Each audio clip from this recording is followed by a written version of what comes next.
Welcome to my channel IRR solution. IRR সলিউশনে তোমাদের স্বাগত।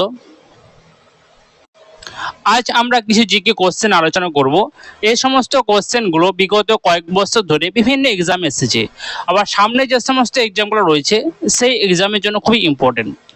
আজ আমরা ক্লাস 7 এক্সামকে সামনে রেখে কিছু বাছাই করা জিকে কোশ্চেন আলোচনা করছি।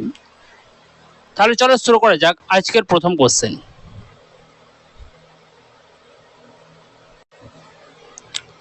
দেখো, আজকের প্রথম কোশ্চেন বলেছে যে দক্ষিণ গোলার্ধের সবচেয়ে বড় দিন কোনটি? দক্ষিণ গোলার্ধের সবচেয়ে বড় দিন 21শে জুন, 22শে ডিসেম্বর, 23শে সেপ্টেম্বর, 4ঠা জুলাই। তো দক্ষিণ গোলার্ধের সবচেয়ে বড় দিন হচ্ছে 22শে ডিসেম্বর। অপশন বি হচ্ছে সঠিক আনসার, 22শে ডিসেম্বর।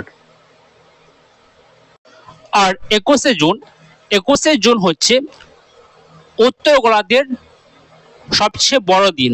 যখন সূর্য কর্কট ক্রান্তি রেখার লম্ব হয়ে পড়ে সেই সময় উত্তর গোলার্ধের দিনটা বড় হয় আর রাত্রিটা ছোট হয়। আর কিছু তথ্য জেনে রাখবো, যেমন 23শে সেপ্টেম্বর, এই 23শে সেপ্টেম্বরকে বলা হচ্ছে জল বিষুব। মনে রাখো, খুবই ইম্পর্টেন্ট। জল বিষুব বলা হয়েছে 23শে সেপ্টেম্বরকে। আর 21শে মার্চকে বলা হচ্ছে মহাবিষুব। 21শে মার্চ হচ্ছে মহাবিষুব। 23শে সেপ্টেম্বর কি বললাম? জলবিষুব। আর 21শে মার্চ মহাবিষুব।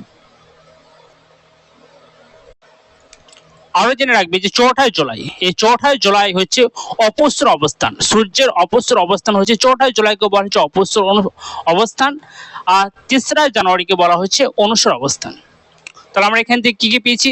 21শে জুন হচ্ছে উত্তর গোলার্ধের সবচেয়ে বড় দিন, 22শে ডিসেম্বর দক্ষিণ গোলার্ধের সবচেয়ে বড় দিন, 21শে মার্চ মহাবিষুব, 23শে সেপ্টেম্বর জলবিষুব, 4ঠা জুলাই হচ্ছে অপস্বর অবস্থান, আর 3রা জানুয়ারি হচ্ছে অনুস্বর অবস্থান। প্রত্যেকটা তথ্য তোমরা মনে রেখো।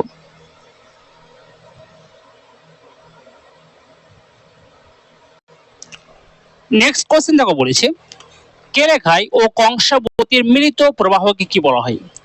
কেলেঘাই ও কংসাবতীর মিলিত প্রবাহ, কংসাবতী আর কেলেঘাই, কংসাবতী আরেক নাম হচ্ছে কাঁসাই নদী, এর মিলিত প্রবাহকে বলা হচ্ছে হলদি নদী। অপশন এ হচ্ছে সঠিক আনসার, হলদি নদী। আর রূপনারায়ণ কাকে বলা হচ্ছে? রূপনারায়ণ হচ্ছে দ্বারকেশ্বর ও শিলাবতী নদীর মিলিত প্রবাহ। দ্বারকেশ্বর ও শিলাবতী নদীর মিলিত প্রবাহ হচ্ছে রূপনারায়ণ। আরো মনে রাখবে যে এই যে রূপনারায়ণ, এই নদীর একটি উপনদী হচ্ছে মুন্ডেশ্বরী। এর উপনদী, রূপনারায়ণের উপনদী বলা হচ্ছে একটা মুন্ডেশ্বরী। আর হলদি নদীর এটি কোথায় পতিত হচ্ছে? এটি হচ্ছে ভাগীরথী নদীতে এর পতন স্থল।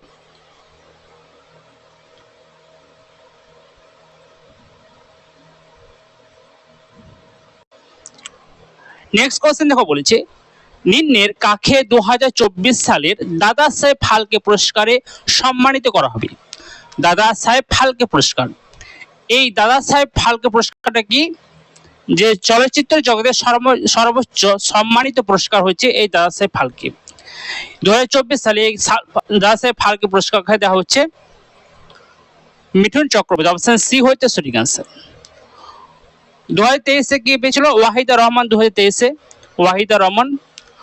2022-এ পেয়েছে আশা পারেখ 2022, আর অমিতাভ বচ্চন পেয়েছিল 2020-তে। তার 2024-এ দেওয়া হচ্ছে কাকে? মিঠুন চক্রবর্তীকে দাদা সাহেব ফালকে অ্যাওয়ার্ড।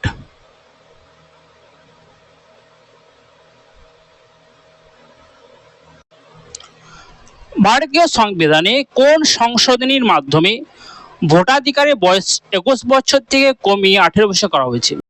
ভারতীয় সংবিধানের কোন সংশোধনীর মাধ্যমে যে ভোটাধিকারের যে বয়সটা 21 বছর ছিল সেটাকে কমিয়ে 18 বছর করা হয়েছে? তাহলে অপশন ডি হবে সঠিক আনসার, 61তম সংবিধান সংশোধনী। এবার বলে 44তম সংবিধানের সংশোধনী কি হয়েছিল? 44তম সংবিধান সংশোধনী কত সালে হয়েছিল? এটা হয়েছিল 1978 সালে। এই 44তম সংবিধান সংশোধনীর মাধ্যমে যে সম্পত্তির যে অধিকার সেটি মৌলিক অধিকারের তালিকা থেকে বাদ দেওয়া হয়েছিল। 44তম সংবিধান সংশোধনীর মাধ্যমে সম্পত্তির অধিকারকে মৌলিক অধিকারের তালিকা থেকে বাদ দেওয়া হয়। এখন বর্তমানে মৌলিক অধিকারের সংখ্যা হচ্ছে ছয়টি। আর এই যে সম্পত্তি অধিকার, এটা এখন একটি আইনি অধিকার। এটি আর্টিকেল 300A তে স্থানান্তরিত করা হয়েছে। 300A। 42তম সংবিধান সংশোধনী। এই 42তম সংবিধান সংশোধনী হয়েছিল কত সালে? 1976 সালে। এর মাধ্যমে কি হয়েছিল? 42তম সংবিধান সংশোধনীর মাধ্যমে যে মৌলিক কর্তব্যের ধারণাটিকে ভারতীয় সংবিধান অন্তর্ভুক্ত করা হয়। মৌলিক কর্তব্য, সেটি ধারণাটিকে ভারতীয় সংবিধানে অন্তর্ভুক্ত করা হয়েছে। বর্তমানে মৌলিক কর্তব্যের সংখ্যা হচ্ছে কয়টি? 11টি। বর্তমানে মৌলিক কর্তব্যের সংখ্যা হচ্ছে 11টি। আর 73তম সংবিধান সংশোধনী এটা হচ্ছে তোমার পঞ্চায়েতি রাজ।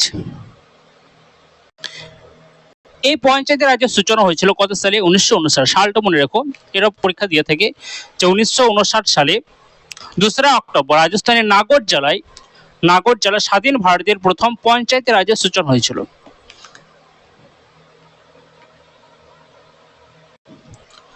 নেক্সট কোশ্চেন, 1928 সালে বরদলি সত্যাগ্রহ আন্দোলনের নেতা কে ছিলেন?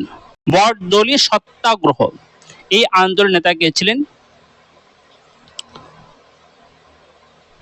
1928 সালে যে বরদলি সত্যাগ্রহ হয়েছিল সেই আন্দোলনের নেতা ছিলেন কে?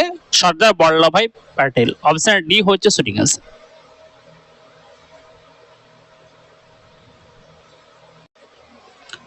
নেক্সট কোশ্চেন দেখো, একটা দিয়েছে বিজ্ঞান থেকে। শুষ্ক বরফ কি? শুষ্ক বরফ কাকে বলা হয়? যে -15 ডিগ্রি উষ্ণতায় বরফকে, গলনাঙ্কের ঠিক নিচের তাপমাত্রায় বরফকে, কঠিন কার্বন ডাইঅক্সাইড, ওপরে কোনোটি নয়। শুষ্ক বরফ। তাহলে আমরা অপশন থেকে বুঝতে পারছি যে অপশন সি হচ্ছে সঠিক অ্যান্সার, কঠিন কার্বন ডাইঅক্সাইড।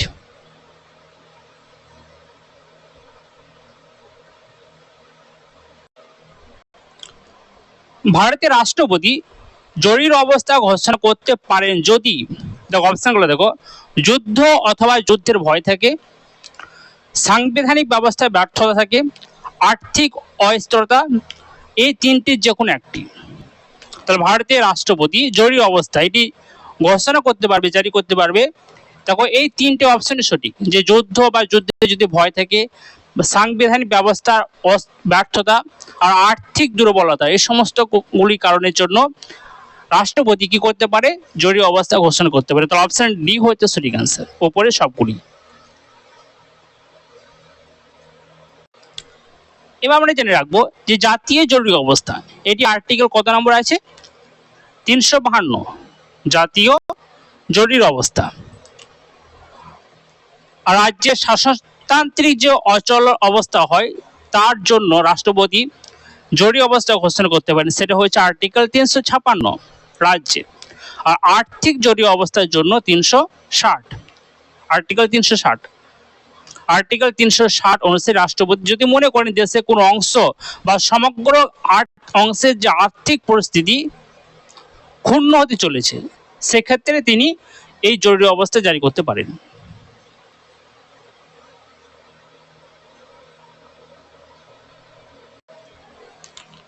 বৃষ্টির ফোঁটা গোলাকার হওয়ার কারণ কি? বৃষ্টির ফোঁটা গোলাকার হওয়ার কারণ পৃষ্ঠটান, সান্দ্রতা, মহাকর্ষীয় টান, বায়ুমণ্ডলীয় চাপ। তাহলে বৃষ্টির ফোঁটা এটা গোলাকার হওয়ার কারণ হচ্ছে পৃষ্ঠটান। অপশন এ হচ্ছে সঠিক অ্যান্সার, পৃষ্ঠটান।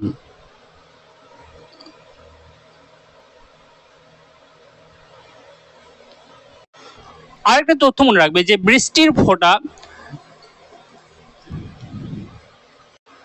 পৃথিবী পৃষ্ঠে পড়ে এটি প্রান্তীয় বেগের জন্য বৃষ্টির ফোঁটা কি করে পৃথিবী পৃষ্ঠে পড়ে, এটা হচ্ছে প্রান্তীয় বেগের জন্য, প্রান্তীয় বেগ।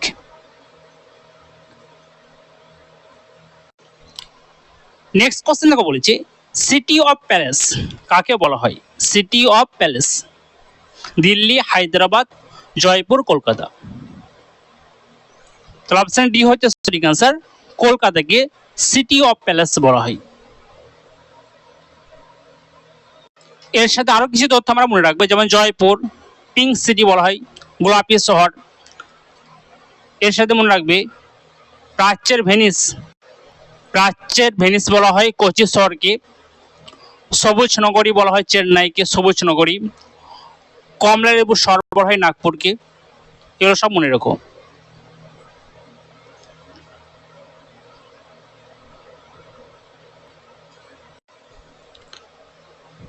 নেক্সট কোশ্চেন দেখো, বলেছে নিম্নলিখিত জায়গাগুলির মধ্যে কোনটিতে ব্যাঘ্র প্রকল্প আছে?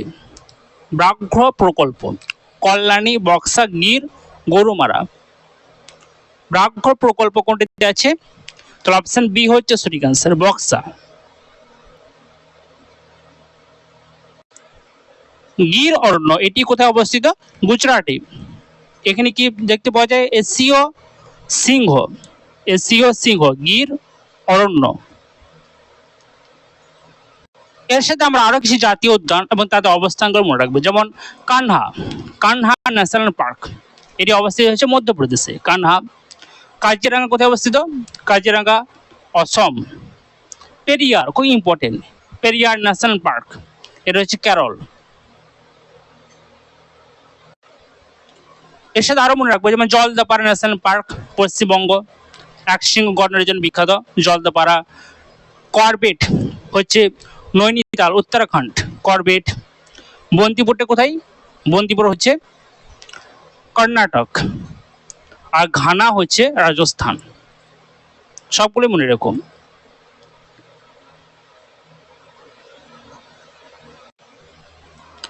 নিম্নের কোনটি মৌলিক অধিকার নয়? মৌলিক অধিকারের তালিকার মধ্যে কোনটা পড়ে না? শোষণের বিরুদ্ধে অধিকার, সমান কাজের জন্য সমান মজুরি, আইনের চোখে সমান অধিকার, ধর্মীয় স্বাধীনতা অধিকার।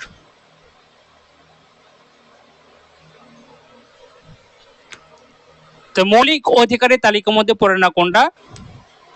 অপশন বি, সমান কাজের জন্য সমান মজুরি। মৌলিক অধিকার, এই মৌলিক অধিকারের ধারণাটি কোথা থেকে নেওয়া হয়েছে? মৌলিক অধিকার মার্কিন যুক্তরাষ্ট্র থেকে ভারতীয় সংবিধানের যে মৌলিক অধিকার সেই ধারণাটি নেওয়া হয়েছে। এটি ভারতীয় সংবিধানে পার্ট 3 আর আর্টিকেল 12 থেকে 35 ভারতীয় নাগরিকদের জন্য যে মৌলিক অধিকার সেটি লিপিবদ্ধ আছে। বর্তমানে মৌলিক অধিকারের সংখ্যা হচ্ছে 6টি। এই মৌলিক অধিকারের সংখ্যা হচ্ছে 6টি। শোষণের বিরুদ্ধে অধিকার এটি কত আছে? আর্টিকেল 23-24, এটি হচ্ছে শোষণের বিরুদ্ধে অধিকার। আর আইনের চোখে সমান অধিকার বা সাম্যের অধিকার যেটা, সেটা হচ্ছে আর্টিকেল 14 থেকে 18। আর ধর্মীয় স্বাধীনতা অধিকার এটি হচ্ছে আর্টিকেল 25 থেকে 28। সেটা হচ্ছে ধর্মীয় স্বাধীনতার অধিকার।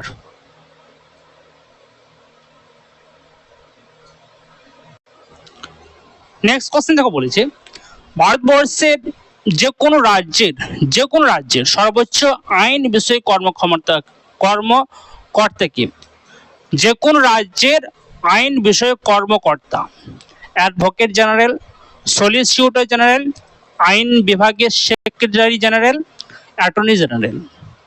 তাহলে ভারতবর্ষের যে কোনো রাজ্যে যে আইন বিষয়ক তার কর্মকর্তা হচ্ছেন অ্যাডভোকেট জেনারেল। অপশন এ হচ্ছে সঠিক অ্যান্সার। আর অ্যাটর্নি জেনারেলকে ভারত সরকারের সর্বোচ্চ লিগাল অফিসার, সরকারের সর্বোচ্চ লিগাল অফিসার হচ্ছেন অ্যাটর্নি জেনারেল। এদেরকে নিয়োগ করে থাকে রাষ্ট্রপতি এদেরকে নিয়োগ করে থাকেন।